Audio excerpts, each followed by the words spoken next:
Matapos ang halawig na panahon, patinampo asin patulay, dagos ng nabuksan sa 5 fuerang barangay kan San Lorenzo Ruiz sa Camarines Norte. Nagpapatrol Kate De Los Vieres.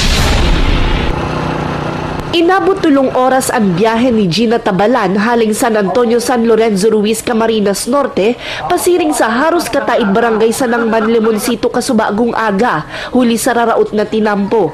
Importante kaya para sa iya ang libreng serbisyo medikal na padudumanan da isa na mautro ang trahedya sa pamilya kada kaaging taon kung kasuarin nagadan ang 2 anyos niyang aki.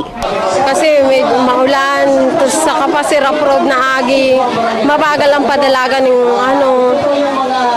motor.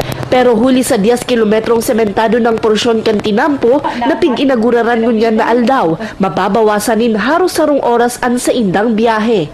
5 barangay kan banwaan o total na 3,000 na pamilya ang mabebenepisyaran. Lahat para sa kabutihan ng lahat, lahat ng lahat.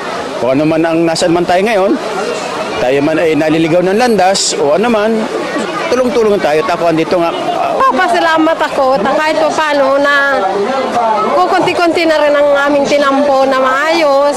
Kumbaga, mas mabilis ang pag-agining sasakyan. Pigtiyempo ang inaugurasyon sa selebrasyon kan Peace Month. Na mag-conduct ng mga peace building activities katulad po ng Peace Caravan, Peace Forum at iba pa. Apwera sa medikal na tawan pang libreng antipara, mga bulong, pili seedling asin tilapia fingerlings ang mga residente.